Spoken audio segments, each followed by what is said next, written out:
morning. Do you want to start? Okay. No, we can. Look, good morning. It's good to see you all. And I just want to make a very brief statement and then I'll take a couple of questions. The crisis sparked in the Middle East 1 week ago following US and Israeli attacks on Iran and Iran's counterattacks has been spreading like wildfire.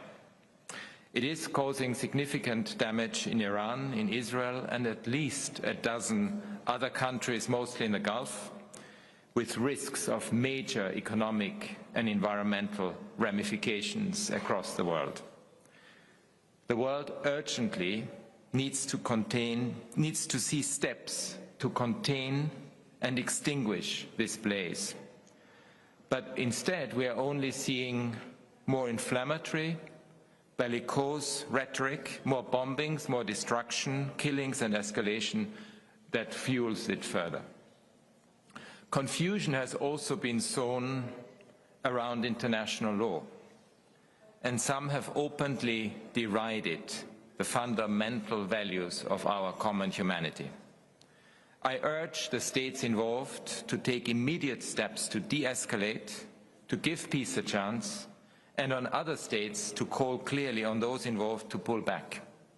Cool heads must prevail if we are to prevent further terror and devastation for civilians.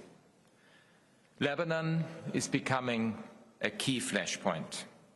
I'm extremely concerned and worried about the latest developments following Hezbollah's attacks on Israel and Israel's heavy counterstrikes, as well as its extensive displacement orders that have already forced hundreds of thousands of people to flee their homes.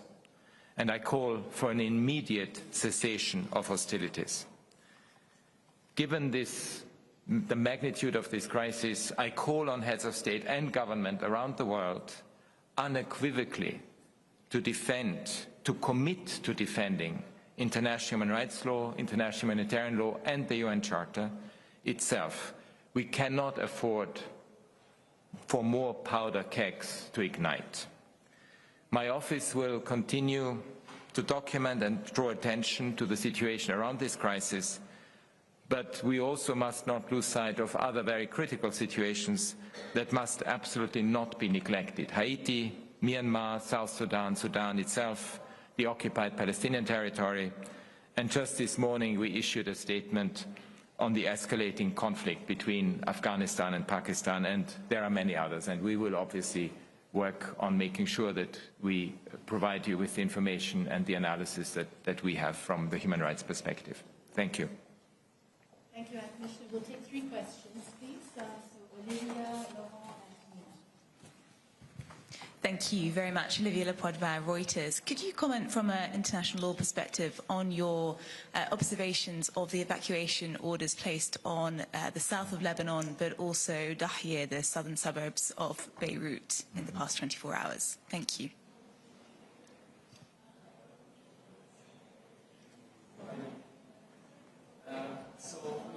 On international law yesterday, the Israeli army said that the killing of Ayatollah Ali Khamenei was in line with international law. What's your assessment on that? And any information about the tightening of security surveillance of the Iranian people since Saturday? Thank you.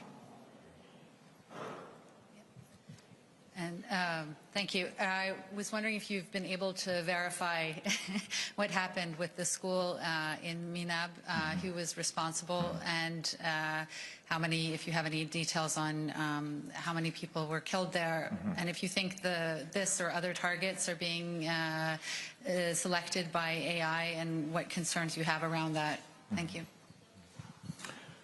Look, first of all, on what's happening inside Lebanon, as I said, extremely worried about it, in particular the displacement orders that are almost blanket displacement orders. They have actually asked for civilians to move beyond the Litani River, which is, let's not forget, about 100 towns and villages that are affected as a result.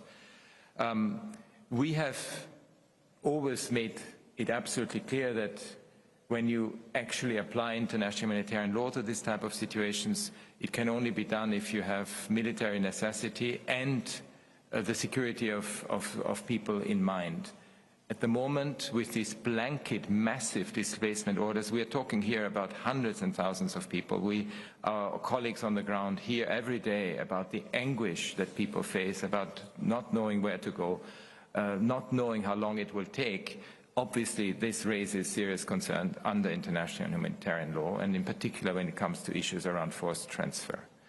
The question around the killing of the Supreme Leader, I mean, obviously, from a human rights perspective, we are against any sort of killings. You know very well our very clear legal stance on the death penalty, for example, or on extrajudicial killings. So we are not going into the details of what international law would say, but from a human rights perspective, any killing of anyone is not in the interest of international human rights law, and we need to be very clear about that as well. On Minab, in this absolutely tragic incident, I think we have all seen some of the images. There